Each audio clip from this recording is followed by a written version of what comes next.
பிதா குமாரன் பரிசுத்த ஆவியின் திரியேக நாமத்தினாலே ஆமென். கிறிஸ்துவுக்குள் அருமையான தேவனுடைய ஜனமே, ஆண்டவரும் இரட்சகருமாகிய இயேசு கிறிஸ்துவின் இதான நாமத்தினாலே யாவருக்கும் என் அன்பின் வாழ்த்துதலை தெரிவித்துக் கொள்கிறேன். கர்த்தருடைய வார்த்தைகளை கேட்கும்படியாய் நாம் வந்திருக்கிறோம். ஜெபம் செய்வோம். கிருபையுள்ள தேவனே, உம்மை நன்றியோடு துதிக்கிறோம் சுவாமி.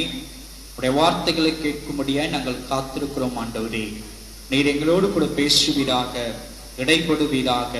எங்களுடைய ஆத்துமா பலப்படும்படியாய் இயேசுவின் மூலம் கேட்கிறோம் ஜீவனுள்ள நல்ல பிதாவே, ஆமென். கிறிஸ்துவுக்குள் அருமையானவர்களே, நாம் இன்றைக்கு தியானிக்கும்படியாய் தெரிந்து கொள்ளப்பட்டதான வேத பகுதி சங்கீதங்களின் புஸ்தகம் 103. சங்கீதம் 103. நாம் தியானிக்கும்படியாய் தெரிந்து கொள்ளப்பட்டதான தலைப்பு, தேவன் நம்மில் எதிர்பார்ப்பது எது? தேவன் நம்மில் எதிர்பார்ப்பது எது?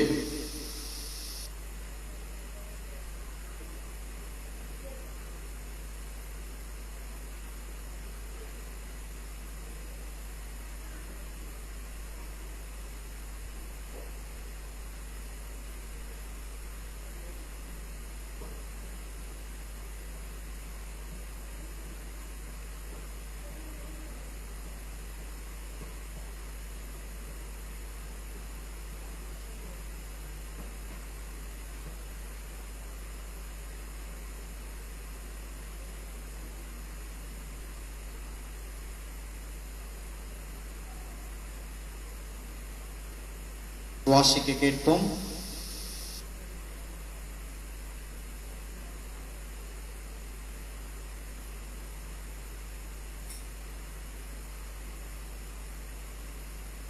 வாசிங்க. என் ஆத்துமாவே கர்த்தரை ஸ்தோத்திரி, என் முழு உள்ளமே அவருடைய பரிசுத்த நாமத்தை ஸ்தோத்திரி. என் ஆத்துமாவே கர்த்தரை ஸ்தோத்திரி, அவர் செய்த சகல உபகாரங்களையும் மறவாதே. கிறிஸ்துவுக்குள் அருமையான தேவனுடைய ஜனமே,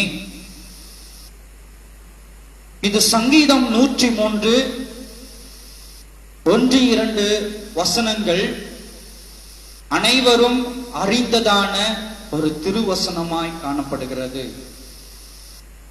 அனைவராலும் சொல்லப்படுகிறதான ஒரு திருவசனமாய் இவ்வசனம் காணப்படுகிறது.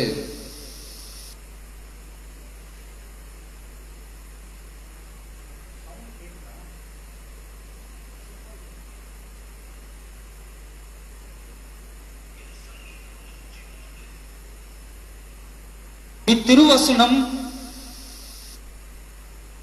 ஒரு சிறு குழந்தையை கேட்டால் கூட சரளமாக சொல்லுகிறதான ஒரு திருவசனமாய் இருக்கிறது.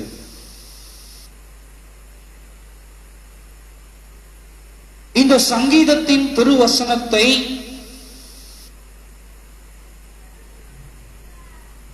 தாவீது எப்படி குறிப்பிடுகிறான், எந்த நேரத்திலே குறிப்பிடுகிறான், எப்படிப்பட்டதான தருணத்திலே குறிப்பிடுகிறான் என்பதை நாம் கூர்ந்து ஆராய்ந்து பார்க்கிறவர்களாய் காணப்பட வேண்டும். கிறிஸ்துவுக்குள் அருமையான தேவனுடைய ஜனமே, இங்கே வசனம் சொல்லுகிற விதமாய் தாவீது சொல்லுகிறான், என் ஆத்துமாவே கர்த்தரை ஸ்தோத்திரி, என் முழு உள்ளமே அவருடைய பரிசுத்த நாமத்தை ஸ்தோத்திரி என்று தாவீது சொல்லுகிறவனாய் காணப்படுகிறான். கிறிஸ்துவுக்குள் அருமையான தேவனுடைய ஜனமே, தாவீது வனாந்திரங்களிலே ஆடுகளை மேய்த்து கொண்டிருந்ததான் நேரத்திலே, வனாந்திரத்திலே, இங்க கவனிங்க, வனாந்திரத்திலே ஆடுகளை மேய்த்து கொண்டிருந்ததான நேரத்திலே அவன் இவ்விதமான காரியங்களை அவன் என்ன பண்றான், தேவனை நோக்கி பாடுகிறவனாய் காணப்படுகிறான். அவன் எப்படி பாடுகிறான்? என் ஆத்துமாவே கர்த்தரை ஸ்தோத்தரி என்று சொல்லுகிறான். அவன் வாய்களின் நிமித்தமாய் கர்த்தரை ஸ்தோத்தரி என்று உச்சரிக்கவில்லை. எப்படி நாம் தேவனை ஸ்தோத்தரிக்க வேண்டும் என்று உச்சரிக்கிறான்? ஆத்துமாவில் இருந்து உச்சரிக்க வேண்டும் என்று தாவீது சொல்லுகிறவனாய் காணப்படுகிறான். கிறிஸ்துவுக்குள் அருமையான தேவனுடைய சொன்னமே, இன்றைய காலகட்டத்தில் கூட நாம் தேவனை ஸ்தோத்தரிக்கிறவர்களாய் காணப்படுகிறோம். அதில் எந்தவித மாற்று கருத்தும் இல்லை, மறுப்பும் இல்லை. நாம் அனுதினமும் தேவனை ஸ்தோத்தரிக்கிறவர்களாய் காணப்படுகிறோம். ஆனால் எப்படி நாம் தேவனை ஸ்தோத்தரிக்கிறோம் என்பதுதான் எனக்கு கேள்வியாய் காணப்படுகிறது. ஏனென்றால் இங்கே தாவீது சொல்லுகிற விதமாய் என் ஆத்துமாவே கர்த்தரை ஸ்தோத்தரி என்று நாம் சொல்லுகிறோமா என்பதைத்தான் இங்கே உங்களிடத்திலே நான் சுட்டிக்காட்ட விரும்புகிறேன். கிறிஸ்துவுக்குள் அருமையான தேவனுடைய சொன்னமே, ஞாயிற்றுக்கிழமைகளிலே நாம் ஆராதிக்கும்படியாய் தேவனுடைய சமூகத்துக்கு முன்பதாய் கூடி வருவதற்கு ஒரு கட்டிடமாகிய ஒரு இடத்திற்கு நாம் என்ன பண்ணுகிறோம்? கூடி வருகிறவர்களாய் காணப்படுகிறோம். இந்த கூடி வருதல் எத்தனை பேருக்கு ஆத்துமாவின் நிமித்தமாய் கூடி வருதலாய் காணப்படுகிறது? சற்று நீங்கள் கூர்ந்து கவனிக்க வேண்டும். உங்களுடைய இருதயத்தை நீங்கள் ஆராய்ந்து பார்க்க வேண்டும். ஏன் இன்றைக்கு பல பேர் பல நேரங்களிலே நம்முடைய கூடி வருதல் தேவனுக்கென்று ஆராய்க்கும்படியான கூடி வருதல் அல்லது நன்றி செலுத்தும்படியான கூடி வருதல் எப்படிப்பட்டதாய் காணப்படுகிறது? ஆதாயத்துக்காய் மாத்திரம் தேவனுடைய கூடி வருதலாய் காணப்படுகிறது. ஏதோ ஒரு ஆதாயத்துக்கு, ஏதோ ஒரு கடமைக்கென்று, ஏதோ ஒன்று நான் செய்ய வேண்டும் என்கிறதான ஒரு குறிப்புக்கென்று இன்றைக்கு தேவனுடைய கூடி வருதல், தேவ சமூகத்தில் கூடி வருதல் இப்படிப்பட்டதான கூடி வருதலாய் காணப்படுகிறது. உண்மையாகவே நாம் சொல்ல வேண்டும் என்றால் நம்மில் எத்தனை பேர், வெகு சிலரை மாத்திரம் நான் சொல்லுகிறேன், நம்மில் எத்தனை பேர் உண்மையாக வசனம் சொல்லுகிற விதமாய் நாம் ஆவியோடும் உண்மையோடும் தேவனை தொழுது கொள்ளுகிறவர்களாய் காணப்படுகிறோம் என்று இன்றைக்கு நம்மில் எத்தனை பேர் சொல்ல முடியும்? காரணம் என்ன? நான் ஞாயிற்றுக்கிழமை சர்ச்சைக்கு போறேன்னா அக்கம் பக்கத்தில் இருக்கவன்னா சொல்லுவாங்க, இவன்லாம் ஒரு கிறிஸ்டினா, கோயிலுக்கே போக மாட்டேன்றான் என்று சொல்லி விடுவார்களோ என்று அவர்களுக்காய் ஓடுகிற கிறிஸ்தவர்களாய் இன்றைக்கு நாம் காணப்பட்டு கொண்டிருக்கிறோம்.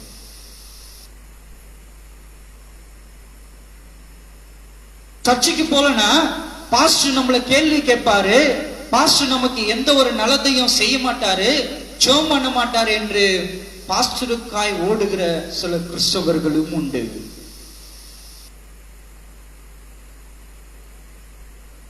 ஞாயிற்றுக்கிழமை தேவனை ஸ்தோத்தரிப்பதற்கு பதிலாக அங்க போனா என் வியாதி குணமாகும் என்று ஆதாயத்துக்காய் ஓடுகிற கிறிஸ்தவர்கள் இன்னைக்கு அநேக கூட்டம் உண்டு.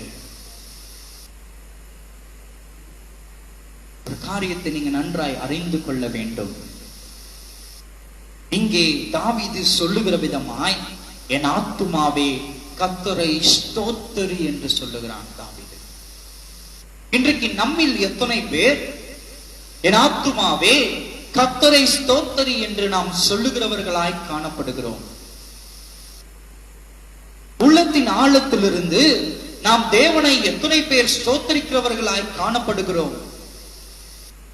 காரணம் என்ன?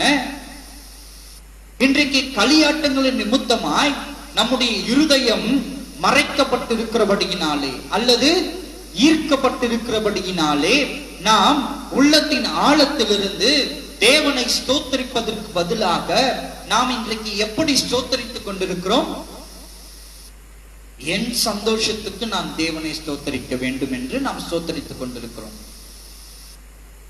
எங்கே ஆடலும் பாடலும் இசை கருவிகள் நிமித்தமாய் அந்த இரைச்சலின் சத்தத்தின் நிமித்தமாய் எங்கே மனமகிழ்ச்சிக்குள் ஆக்கப்படுகிறதோ அப்படிப்பட்டதான இடங்களை தேடி தேடி நாம் என்ன பண்ணுகிறோம்? ஓடுகிறவர்களாய் காணப்படுகிறோம். இன்றைக்கு முழு இருதயத்தோட, முழு ஆத்மாவோட, முழு பலத்தோட தேவனை தொழுது கொள்வது என்பது அரிதான காரியமாய் போய்விட்டது. தேவனை தேடுவது அரிதான காரியமாய் போய்விட்டது. ஒரு கடமைக்காய் தேடுவது, ஒரு ஆதாயத்துக்காய் தேடுவது, ஒரு மனமகிழ்ச்சிக்காய் தேடுவது, சற்று நேரம் சந்தோஷத்துக்காய் தேவனை தேடுவது.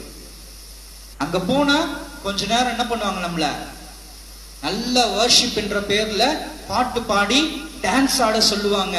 அதனால அந்த கூட்டத்துக்கு போனா நமக்கு கொஞ்ச நேரம் சந்தோஷமா இருக்கும் என்று இன்றைக்கு அநேகர் களியாட்டங்களின் கூட்டங்களுக்கு ஓடுகிறவர்களாய் காணப்படுகிறோம். யோசித்து பாருங்கள், தாவீது என்ன சொல்லுகிறான்? என் ஆத்துமாவே கர்த்தரை ஸ்தோத்திரி என்கிறான். இன்றைக்கு நாம் ஆத்துமாவில் களி கூறப்பட்டவர்களாய், ஆத்துமாவில் நிலைக்கப்பட்டவர்களாய், ஆத்துமா உயிர்ப்பிக்கப்பட்டவர்களாய் நாம் தேவனை ஸ்தோத்தரிக்கிறோமா என்றால் இல்லை என்றுதான் சொல்ல வேண்டும். காரணம் என்ன? ஆத்துமா களி கூறவில்லை என்றாலும் பரவாயில்லை, என் சரீரம் களி கூர்ந்தால் போதும் என்கிறதான நிலைக்குள்ளாய் நாம் வந்திருக்கிறபடியினாலே, எண்ணங்களுக்குள்ளாய் நாம் வந்திருக்கிறபடியினாலே, இப்பூ உலகில் நான் சந்தோஷமாய் தேவனை துதிக்க வேண்டும் என்கிறதான மனநிலைக்குள்ளாக்கப்பட்டிருக்கிறபடியினாலே நம்மால் ஆத்துமாவில் தேவனை துதிக்க முடியாமல் போயிருக்கிறது. ஆத்துமாவின் நிமித்தமாய் தேவனுக்கு ஸ்தோத்திரம் சொல்ல முடியாத நிலை இன்றைக்கு காணப்பட்டுக் கொண்டிருக்கிறது. சற்று நீங்கள் சிந்தித்து ஆராய வேண்டும். இது கடைசி காலமா இருக்கிறபடியினாலே அநேகர் நான் கிறிஸ்து என்று உங்களுக்குள்ளே பிரஸ்தாபப்படுத்திக் கொண்டு வருவார்கள் என்று இயேசுவே இவ்விதமாக சொல்லியிருக்கிறார். அவர்கள் ஆட்டுத்தோலை போர்த்திக் கொண்டு நான் கிறிஸ்து என்று உங்களுக்குள்ளே வருவார்கள் என்று இயேசு சொல்லியிருக்கிறார். அவர்களை எப்படி நீங்கள் கண்டுபிடிக்க முடியும்? ஆத்துமா கர்த்தரை ஸ்தோத்தரித்தால் மாத்திரம்தான் ஆத்துமாவில் களி கூறப்பட்டவர்களாய், ஆத்துமாவில் நிலைத்திருக்கிறவர்களாய், ஆட்டுத்தோலை போர்த்திக் கொண்டு வருவது எது, தேவனுடைய வார்த்தை எது என்பதை பகுத்தாராய உங்களால் முடியும். கிறிஸ்துவுக்குள் அருமையான தேவனுடைய ஜனமே, ஒரு இரைச்சலின் சத்தத்தின் நிமித்தமாய் தேவன் அகமகிழ்வாரா என்றால் இல்லை என்றுதான் சொல்ல வேண்டும். ஒரு நடனம் ஆடுவதின் நிமித்தமாய் தேவன் அகமகிழ்வார் என்றால் இல்லை என்றுதான் சொல்ல வேண்டும். காரணம் என்ன? இங்கே வசனம் சொல்லுகிற விதமாய் ஆத்துமா கர்த்தரை ஸ்தோத்தரித்தால் மட்டும்தான் தேவனாகிய கர்த்தர் என்ன பண்ணுவாரு? சந்தோஷமாய் ஏற்றுக்கொள்வார். உங்களுக்கு ஒரு சிறிய உதாரணத்தை நான் குறிப்பிட இங்கே சுட்டிக்காட்ட விரும்புகிறேன். நமக்கெல்லாம் பிடித்த உணவு, பிரதானமாய் பிடித்த உணவு எதுவாக இருக்கும்? ஒரு பிரியாணியா இருக்கும். பிரியாணி எல்லாருக்கும் பிடித்த ஒரு உணவாய் காணப்படும். அப்படிப்பட்டதான பிடித்த உணவை கொடுத்தால் நீங்க என்ன பண்ண மாட்டீங்க? வேண்டாம் என்று சொல்ல மாட்டீர்கள். அதை வாங்கி ருசியுள்ளதாய் என்ன பண்ணுவீங்க? சுவைத்து திருப்தி அடைவீர்கள். உலகபூர்வமான நமக்கே சுவை மிகுந்தது தேவைப்படுகிறது, அதையே நாம் விருப்பப்படுகிறோமே. அதே போலத்தான் உலகத்தின் படைத்ததான இந்த இறைவன் ருசி மிகுந்ததாய் எதிர்பார்க்க மாட்டாரா? சுவை மிகுந்ததாய் எதிர்பார்க்க மாட்டாரா? அதை அவர் நுகர்ந்து பார்க்க வேண்டும் என்று எதிர்பார்க்க மாட்டாரா? சற்று நீங்கள் சிந்தித்து ஆராய்ந்து பார்க்க வேண்டும். நம் ஆத்துமா உண்மையாகவே தேவனை மகிழ பண்ணுகிறதா என்று நாம் ஆராய்ந்து பார்க்கிறவர்களாய் காணப்பட வேண்டும். எப்படி ஒரு சுவை மிகுந்ததான உணவை நாம் உண்டு மகிழ்ச்சிக்குள்ளாக்கப்படுகிறோமோ, அதே போல நம்முடைய ஆத்துமா தேவனை துதித்தது என்றால், நம் ஆத்துமா தேவனை உயர்த்தினது என்றால், தேவன் என்ன பண்ணுவார்? அதை என்ன பண்ணுவாரு? அங்கீகரிப்பார். பரவாயில்லப்பா, இந்த பையன் அவன் உள்ளார்ந்த ஆத்துமாவிலிருந்து என்னை துதிக்கிறான் என்று அவர் என்ன பண்ணுவாரு? அங்கீகரிப்பார். சாமுவேலை சிறு வயதிலே தேவன் என்ன பண்ணாரு? சாமுவேலே சாமுவேலே என்று அவர் கூப்பிடுகிறார். எதற்கு? சாமுவேல் தன் ஆத்துமாவின் நிமித்தமாய் தேவனுக்கு பணிவிடைகள் செய்தது நிமித்தம். அவன் மகிழ்ச்சியாய் பாருங்க, அண்ணாள் குழந்தை இல்லாமல் குழந்தை பெற்று சாமுவேல் பால் மறந்த பிறகு சாமுவேலை கொண்டு வந்து என்ன பண்றா? ஆலயத்துல விட்டுறா.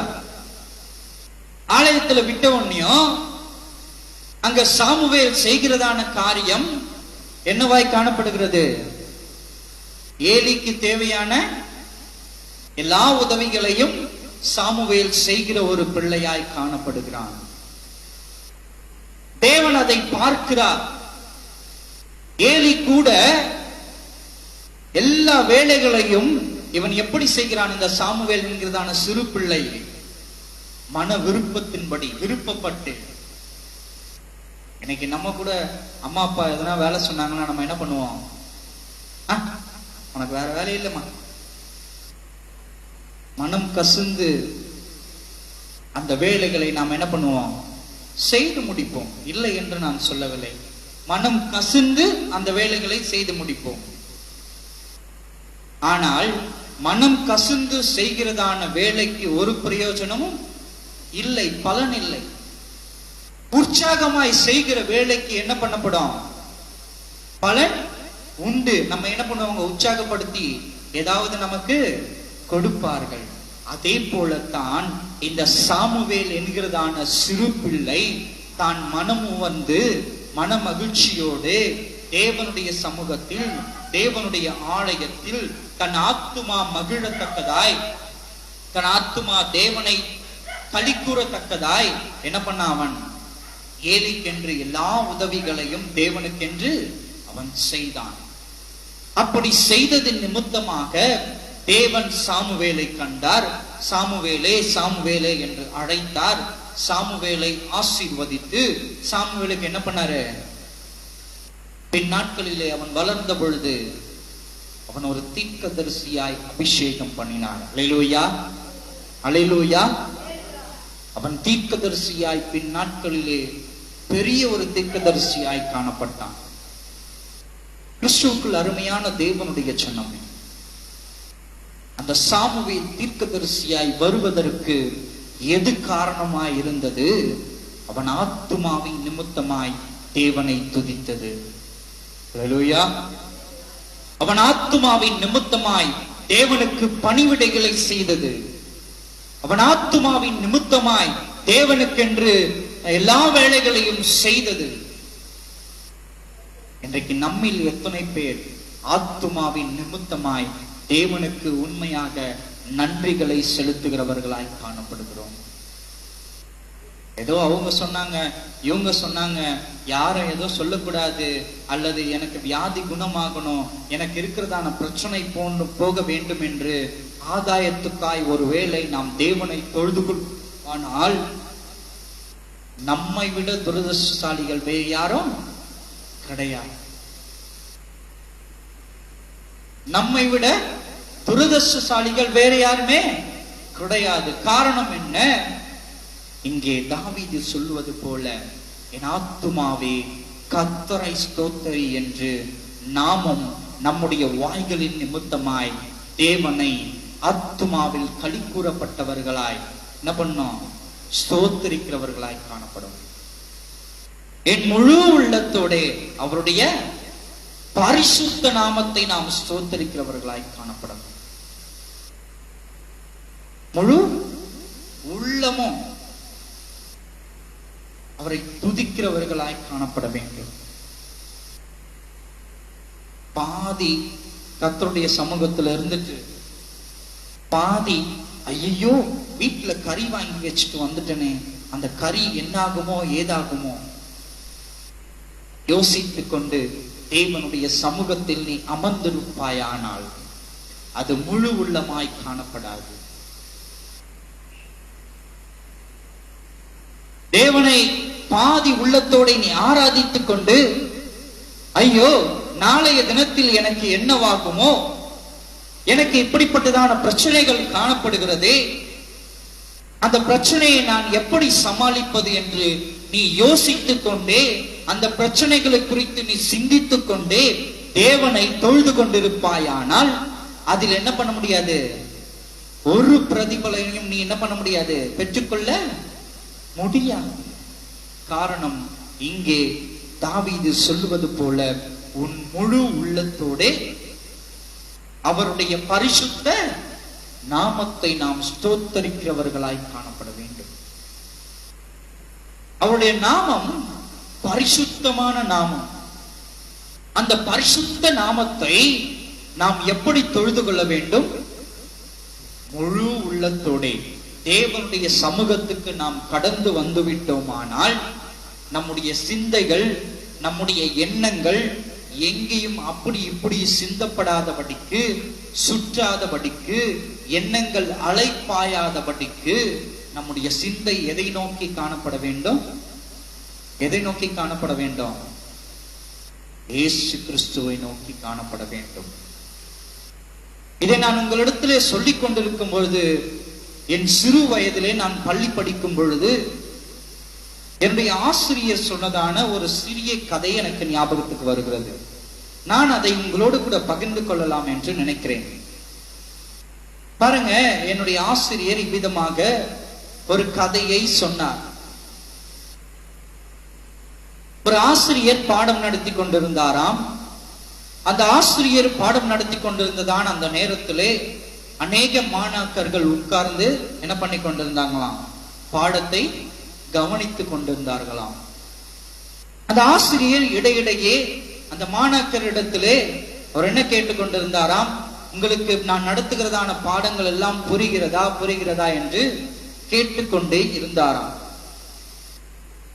அப்படி கேட்டுக்கொண்டே இருக்கும் பொழுது குறிப்பாக ஒரு பையனுடைய பெயரை சொல்லி அந்த பையனை என்ன பண்ணிருக்கிறாரு?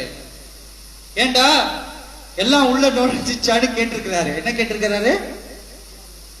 எல்லாம் உள்ள நுழைஞ்சிச்சான்ட்டு கேட்டிருக்கிறார். அவர் எதை குறித்து கேட்டார்? உன் மனதுக்குள் நுழைந்து விட்டதா என்று அவர் என்ன பண்ணிருக்கிறாரு?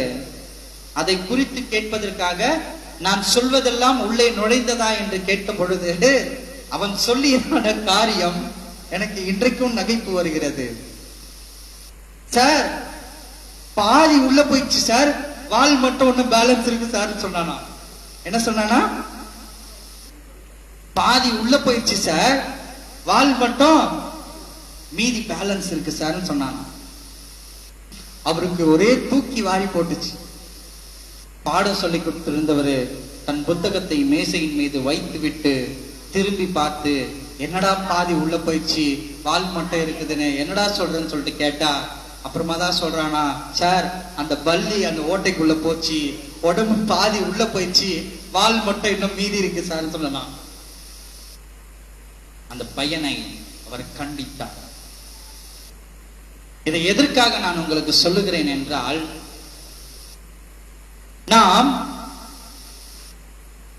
எதை கவனிக்க வேண்டும் என்று கடந்து வந்திருக்கிறோமோ, எதை செய்ய வேண்டும் என்று தேவனுடைய சமூகத்துக்கு முன்பதாய் கூடி வந்திருக்கிறோமோ அதை செய்யாமல் அக்காரியங்களை குறித்து நாம் நினைக்காமல் நம்முடைய நினைவுகள் அலைப்பாய்ந்து கொண்டிருக்குமே ஆனால் எப்படி அந்த ஆசிரியர் சொல்லுவதை அவன் காதுகளிலே கேளாமல் வேற ஏதோ ஒரு காரியத்தை குறித்து அவன் நோக்கி பார்த்து கொண்டிருந்தானோ, அதே போல இன்றைக்கு நாமும் தேவனை முழு இருதயத்தோடு தொழுது கொள்ள முடியாமல் பிசாசு சொல்லுவதை குறித்தே நாம் என்ன பண்ணி கொண்டிருப்போம்? சிந்தித்துக் கொண்டிருப்போம். பிசாசானவன் செய்கிறதான காரியங்களை குறித்தே நாம் என்ன பண்ணி கொண்டிருப்போம்? சிந்தித்துக் கொண்டிருப்போம். பிசாசுவையே நாம் என்ன பண்ணி கொண்டிருப்போம்? உற்று நோக்கி பார்த்து கொண்டிருக்கிறவர்களாய் காணப்படுவோம். இங்கே போதிப்பதை குறித்து நாம் ஒருபோதும் கண்டு கொள்ளாதவர்களாய், அந்த சத்தம் உங்கள் காதுகளிலே கேளாதவர்களாய் நீங்க என்ன பண்ணுவீங்க? காணப்பட்டு கொண்டிருப்பீர்கள். ஆகவேதான் தாவீது இவ்விதமாக சொல்லுகிறான், என் முழு உள்ளமே அவருடைய பரிசுத்த நாமத்தை ஸ்தோத்திரி. நாம் தேவனை ஸ்தோத்தரிக்க கடந்து வரும் பொழுது, தேவனை ஸ்தோத்தரிக்கும் பொழுது நாம் எப்படி ஸ்தோத்தரிக்கிறவர்களாய் காணப்பட வேண்டும்? முழு உள்ளத்தோடும் தேவனை ஸ்தோத்தரிக்கிறவர்களாய் காணப்பட வேண்டும்.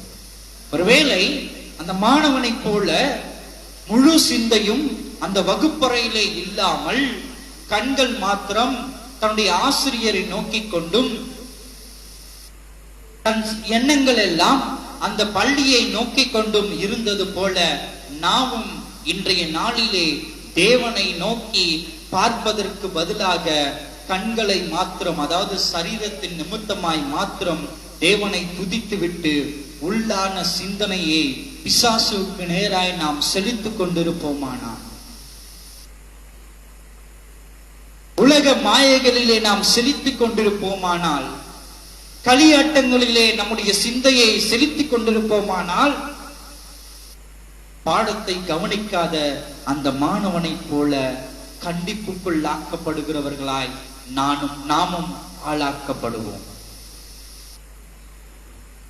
எப்படி அவன் பாடத்தை கவனிக்காமல் இருந்ததின் நிமித்தமாய், தன் ஆசிரியரின் நிமித்தமாய் அவன் கண்டிப்புக்குள்ளாக்கப்பட்டானோ, அதே போல உன் முழு உள்ளத்தோடே தேவனை தொழுது கொள்ளாமல் நீ காலத்தை கடத்தி கொண்டே இருப்பாயானால், ஒரு நாள் வரும், அவர் நீதியுள்ள நியாயாதிபதியாய் புறப்பட்டு வந்து அவரை தொழுது கொள்ளாதபடியினாலே, எப்படி முழு உள்ளத்தோடே முழு பலத்தோடே அவரை தொழுது கொள்ளாதபடியினாலே அவர் என்ன பண்ணுவார்? உன்னை வந்து கண்டிக்கிற தேவனாய் காணப்படும்.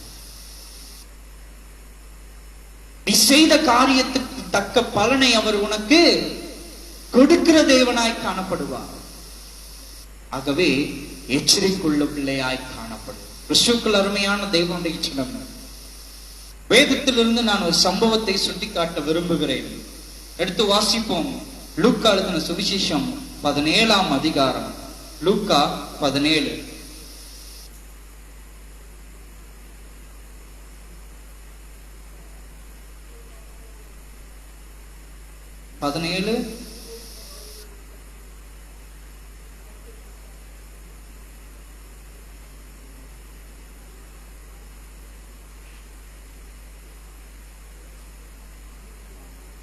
வாசிங்க. 17:11. பின்பு அவர் எருசலேமுக்கு பிரயாணம் பண்ணுகையில் சமரியா கலிலேயா என்னும் நாடுகளின் வழியாக நடந்து போனார். அவர் ஒரு கிராமத்தில் பிரவேசித்த பொழுது குஷ்டரோகம் உள்ள மனுஷர் 10 பேர் அவருக்கு எதிராக வந்து தூரத்திலே நின்று, இயேசு ஐயரே, எங்களுக்கு இரங்கும் என்று சத்தமிட்டார்கள். அவர்கள் அவரை பார்த்து, நீங்கள் போய் ஆசாரியருக்கு உங்களை காண்பீங்கள் என்றார். அந்தபடியே அவர்கள் போகையில் சுத்தமானார்கள். அவர்களில் ஒருவன் நன்றாய் கவனிக்க வேண்டும். அவர்களில் ஒருவன் தான் ஆரோக்கியமானதை கண்டு திரும்பி வந்து உரத்த சத்தத்தோடு தேவனை மகிமைப்படுத்தி அவருடைய பாதத்தருகே முகம் குப்புற விழுந்து அவருக்கு ஸ்தோத்திரம் செலுத்தினான். அவன் சமாரியனாயிருந்தான். கிறிஸ்துவுக்குள் அருமையான தேவனுடைய ஜனமே, அடுத்தபடியா வாசிங்க. அப்பொழுது இயேசு சுத்தமானவர்கள் 10 பேர் அல்லவா, மற்ற 9 பேர் எங்கே? தேவனை மகிமைப்படுத்துகிறதற்கு இந்த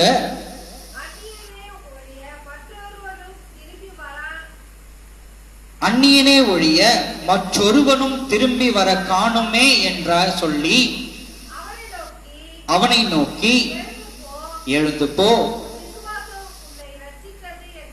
உன் விசுவாசம் உன்னை ரட்சித்தது என்றான். கிறிஸ்துவுக்குள் அருமையான தேவனுடைய ஜனம், இங்கே சொல்லப்பட்டிருக்கிறதான சம்பவம், இங்கே நடைபெற்றிருக்கிறதான ஒரு சம்பவம். இயேசு என்ன பண்றாரு? எருசலேமுக்கு சமீபமான சமாரியா, கலிலேயா என்னும் நாடுகளின் வழியாய் நடந்து போகிறார். ஒரு பட்டணத்துக்கு என்ன பண்றாரு? போறார். போகிற வழியிலே அங்கே நடைபெறுகிறதான சம்பவம் என்னவாய் காணப்படுகிறது? ஒரு 10 பேர் குஷ்டரோகிகளினால் வியாதிப்பட்டவர்கள், ஒரு 10 பேர் இயேசுவை நோக்கி என்ன பண்றாங்க? கூப்பிடுகிறவர்களாய் காணப்படுகிறார்கள். இயேசு ஐயரே, எங்களுக்கு நீர் என்ன பண்ணோம்? உதவி செய்யுங்க, எங்களுடைய குஷ்டரோகம் குணமாகும்படியாய் நீங்கள் எங்களுக்கு ஜெபம் செய்ய வேண்டும், ஒரு அற்புதத்தை செய்ய வேண்டும் என்று இயேசுவினிடத்தில் என்ன பண்றாங்க? முறையிடுகிறார்கள், சொல்லுகிறார்கள். அப்படி சொல்லப்பட்டதான நேரத்தில் இயேசு என்ன பண்றாரு? ஏன்பா, நீங்க போயிட்டு என்ன பண்ணுங்க? ஆசாரியன் இடத்துல காட்டுங்கள் என்று சொல்லுகிறார். அவங்க என்ன பண்றாங்க? இயேசுவினிடத்துல எங்களுடைய குஷ்டரோகம் சுகமாக வேண்டும் என்று கேட்கிறார்கள். கேட்ட மாத்திரத்தில் இயேசு என்ன பண்றாரு? ஆசாரியனிடத்துல போயிட்டு காட்ட சொல்றார். ஏனென்றால் அந்நாட்களிலே அந்த குஷ்டரோகம் என்கிறதான வியாதி ஒரு கொடிய வியாதியாய் காணப்பட்டது, குணமாக்கப்படாத ஒரு வியாதியாய் காணப்பட்டது. காரணம், அந்த வியாதிக்கென்று போதிய மருந்துகள் அன்றைய நாளில் இல்லை. இன்னைக்கு கூட என்ன இல்ல? கொரோனாவுக்கு மருந்து இல்ல. ஒரு குணமாக்க முடியாத ஒரு வியாதியாய் காணப்படுகிறது. அதே போலத்தான், ஒருவேளை இப்பொழுது கண்டுபிடித்திருக்கலாம், அதே போலத்தான் அன்றைய காலகட்டத்திலே குஷ்டரோகம் என்பது ஒரு குணப்படுத்த முடியாத வியாதியாய் காணப்பட்டது. அந்த வியாதிக்குள்ளாகப்பட்டவர்கள், அந்த வியாதி வந்தவர்கள் என்ன செய்ய வேண்டும்? தன் ஊரை விட்டு வெளியே போயிட்டு அங்கதான் தங்கி இருக்கணும். ஊருக்குள்ள அவங்க என்ன பண்ணக்கூடாது? வர கூடாது. அப்படிப்பட்டதான மனிதர்கள் இடத்திலே இயேசு என்ன பண்றாரு? போயிட்டு இருக்கும் போது அவங்க கேட்கிறாங்க. அவங்க இடத்துல என்ன சொல்றாரு இயேசு? நீ போயிட்டு ஆசாரியனுக்கு காண்பி என்று சொல்லுகிறார். எதற்கு?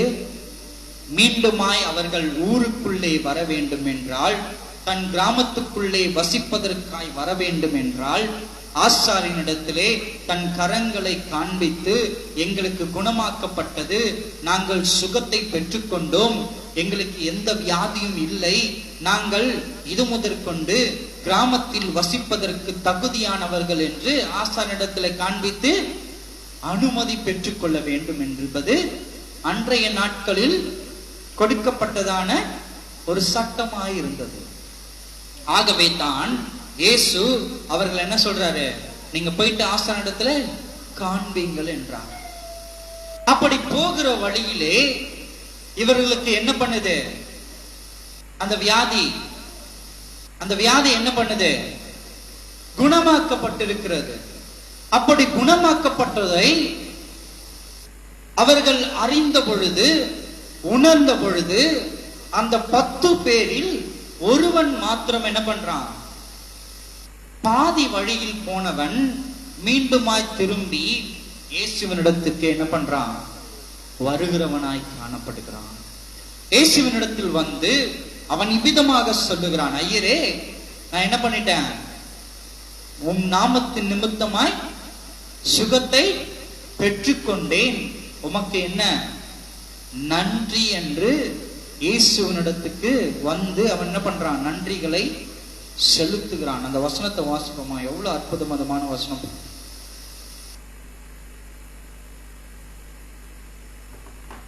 ஆ, 15 வாசிங்க. அவர்களில் ஒருவன் தன் ஆரோக்கியமானதை கண்டு திரும்பி வந்து உரத்த சத்தத்தோட தேவனை மகிமைப்படுத்தி அவருடைய பாத அருகே முகம் குப்புற விழுந்து அவருக்கு ஸ்தோத்திரம் செலுத்தினான். கிறிஸ்துவுக்குள் அருமையான தேவனுடைய ஜனம், இந்த 10 பேர் சுகத்தை பெற்றுக் கொள்ளுகிறார்கள். கவனிக்கணும், இங்க எத்தனை குஷ்டரோகிகள் சுகத்தை பெற்றுக் கொள்ளுகிறார்கள்? 10 பேர் சுகத்தை பெற்றுக் கொள்ளுகிறார்கள். ஆனால் இயேசுவினிடத்திலே மீண்டுமாய் திரும்பி வந்தது எத்தனை பேர் என்று பார்ப்போமானால், ஒரே ஒரு நபர் மாத்திரம் வந்து இயேசுவினுடைய பாதத்திலே விழுந்து அவரை என்ன பண்றான்? பணிந்து கொள்ளுகிறான், தேவனுக்கு ஸ்தோத்திரம் செலுத்துகிறான் என்று நாம் பார்க்கிறோம். அவன் எப்படி ஸ்தோத்திரம் செலுத்துகிறான்? உரத்த சத்தமாய். அவனால எவ்வளவு கத்த முடியுமோ அவ்வளவு கட்டி என்ன பண்றான்? தேவனுடைய நாமத்துக்கு ஸ்தோத்திரம் என்று அவரை மகிமைப்படுத்துகிறான். அதுக்கு என்ன அர்த்தம் தெரியுமா? முழு உள்ளத்தோட, முழு பலத்தோட அவனால எவ்வளவு கத்த முடியுமோ, உள்ளத்தின் ஆழத்திலிருந்து. புரியுதா உங்களுக்கு? அவன் எப்படி துதித்தானா தேவனை?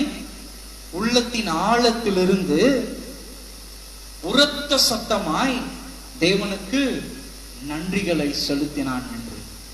கிறிஸ்துவுக்குள் அருமையான தேவனுடைய சின்னம், இன்றைக்கு நம்மில் எத்தனை பேர் இந்த குஷ்டரோகியை போல உரத்த சத்தமாய் உள்ளத்தின் ஆழத்திலிருந்து தேவனுக்கு நாம் நன்றி செலுத்துகிறவர்களாய் காணப்படுகிறோம் என்று நிதானித்து அறியப்படுவோம்.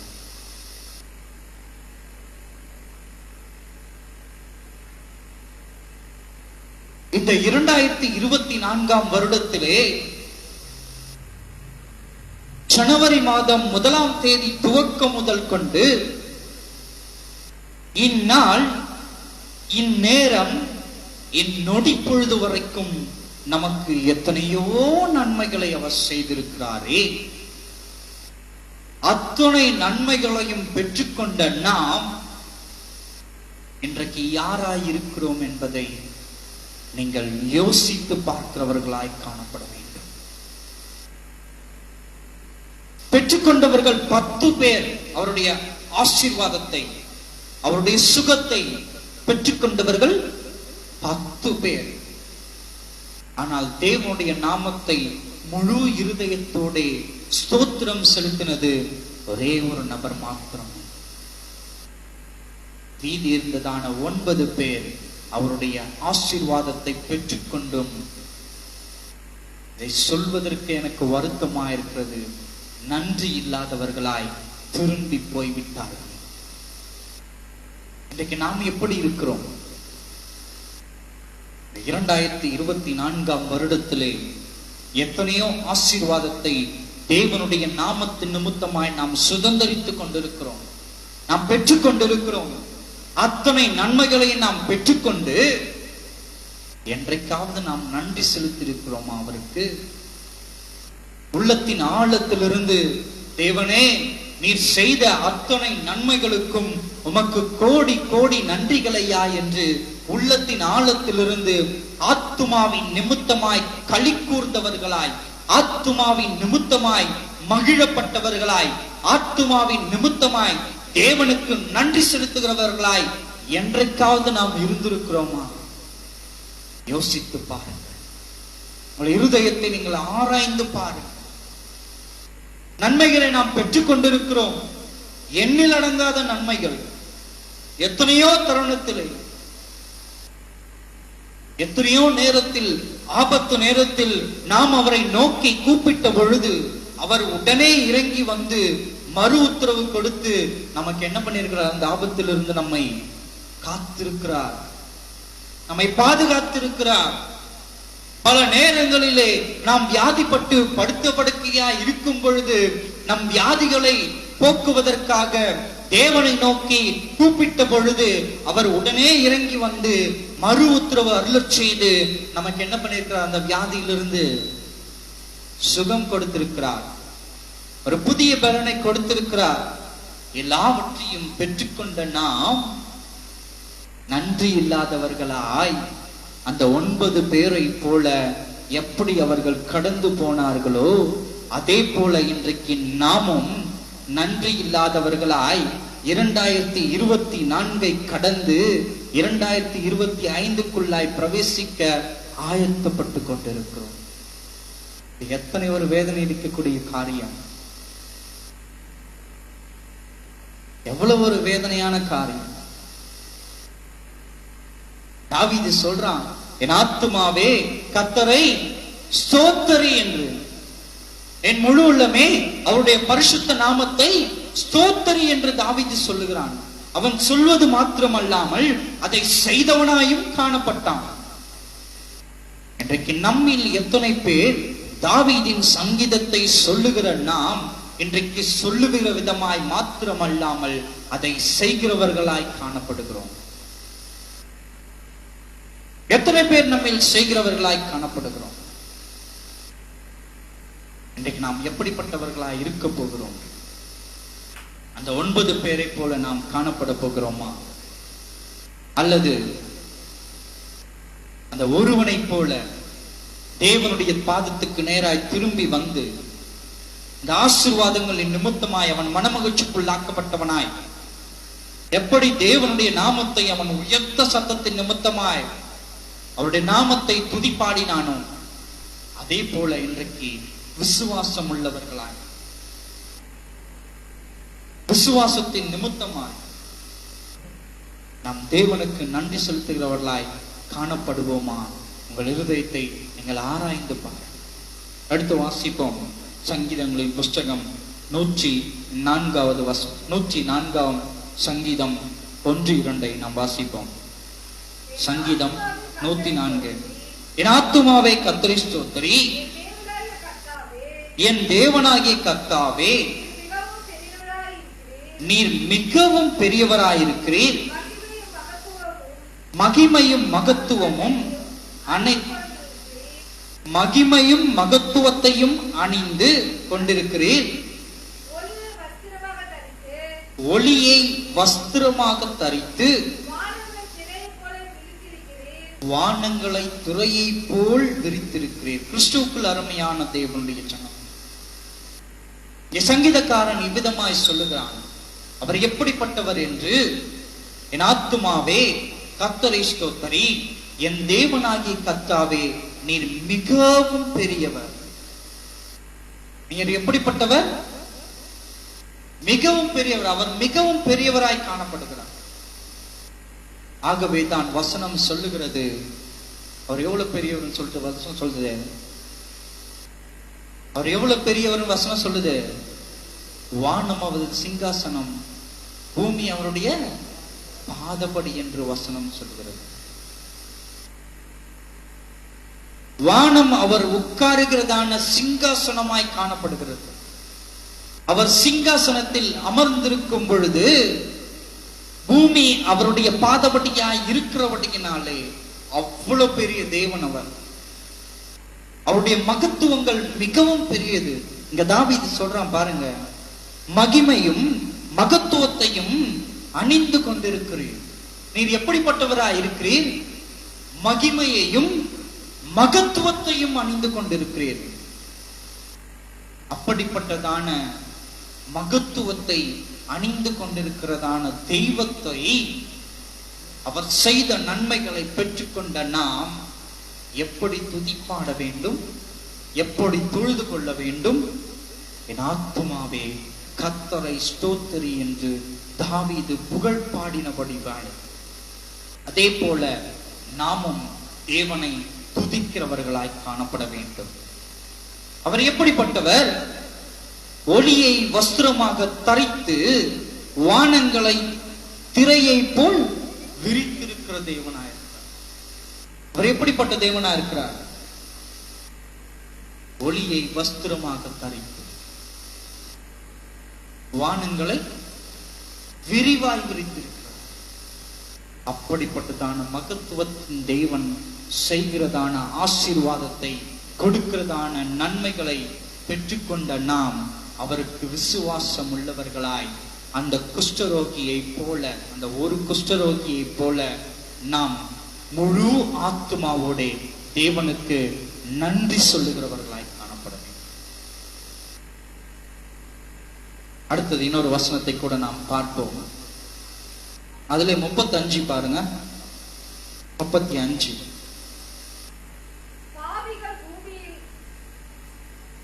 பாருங்க. பாவிகள் பூமியிலிருந்து நிர்மூலமாகி துன்மார்க்கர் இனி இராமல் போவார்கள்.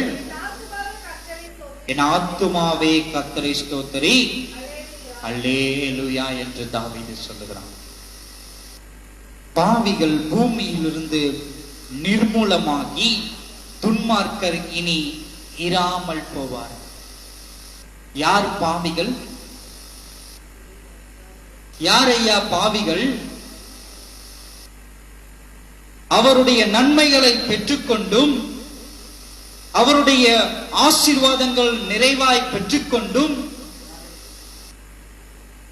அவருடைய அற்புத அடையாளங்களை, சுகங்களை, நன்மைகளை அதிகமாய் பெற்றுக்கொண்டும் அவருக்கு நன்றி செலுத்தாத ஒவ்வொருவரும் பாவிகள் தான். யார் பாவிகள்? நன்மைகளை பெற்றுக்கொண்டு அந்த நன்மைக்கு விசுவாசமாய் இல்லாமல் இருக்கிறதான ஒவ்வொருவரும் பாவிகள் தான். இந்த உலகத்துல கூட சொல்லுவாங்க, என்ன பண்ணுவாங்க, என்ன சொல்லுவாங்க, ஒரு காரியத்தை, பழச நினைச்சு பாடுறா, நான் உனக்கு எப்படிலாம் செஞ்சிருக்கிறேன், இன்னைக்கு அதெல்லாம் மறந்துட்டு என்ன பண்ற நீ, எனக்கு எதிரா நிக்கிறப்ப சொல்லுவாங்கல்ல. இன்னைக்கு உலகத்துல சொல்லுவாங்கல்ல, பழச நினைச்சு பாடுறா, நான் உனக்கு என்னென்னலாம் செஞ்சிருக்கிறேன்ட்டு. இன்னைக்கு நீ எனக்கு எதிராவே வந்து நிக்கிற. ஆம் கிறிஸ்துக்கள், அருமையான தேவனுடைய சொந்தம், நீ தேவன் செய்ததான அந்த அற்புத அடையாளங்களை நினைத்து பார்த்து அவருடைய நாமத்தை உயர்த்தப்படவில்லை என்றால் ஒரு நாளில் நீ என்ன பண்ணுவாய்? அவருக்கு எதிர்கொண்டு நிற்பாய். எதற்கு எதிர்கொண்டு நிற்பாய்? அவரோடு கூட இணைவதற்கு அல்ல, அவரோடு கூட எதிர்த்து சண்டையிடுவதற்கு. பிசாசின் கூட்டத்தோட நீ என்ன பண்ணுவாய்? எதிர்த்து நிற்ப. நன்றி மறந்தவர்களா? ஆகவேதான் இங்கே வசனம் சொல்லுகிறது, பாவிகள் பூமியிலிருந்து நிர்மூலமாக்கி துன்மார்க்கர் இனி இராமல் போவார்கள். நன்றி விசுவாசம் உள்ளவர்களாய் தேவனை முழு இருதயத்தோட துதிப்பாடுகிறவர்களாய், நன்றி செலுத்துகிறவர்களாய், அவருடைய நன்மையை பெற்றுக்கொண்ட நாம் அவருக்கு நன்றி செலுத்துகிறவர்களாய் இருப்போமானால் அவருடைய வருகையின் போதே நாம் என்ன பண்ணப்படுவோம்? அவரோடு கூட இணைக்கப்பட்டவர்களாய் காணப்படுவோம். இணைக்கப்பட்டவர்களாய் காணப்படுவோம். இன்னொரு வசனத்தை கூட நாம் வாசிப்போம். சங்கீதம் 37:38. சங்கீதம் 37:38.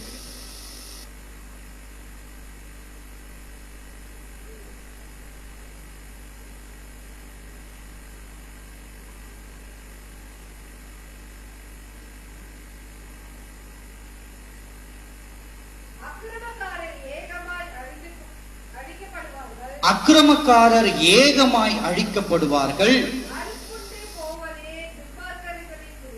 அறுப்புண்டு போவதே துன்மார்க்கரின் முடிவாய் காணப்படுவது.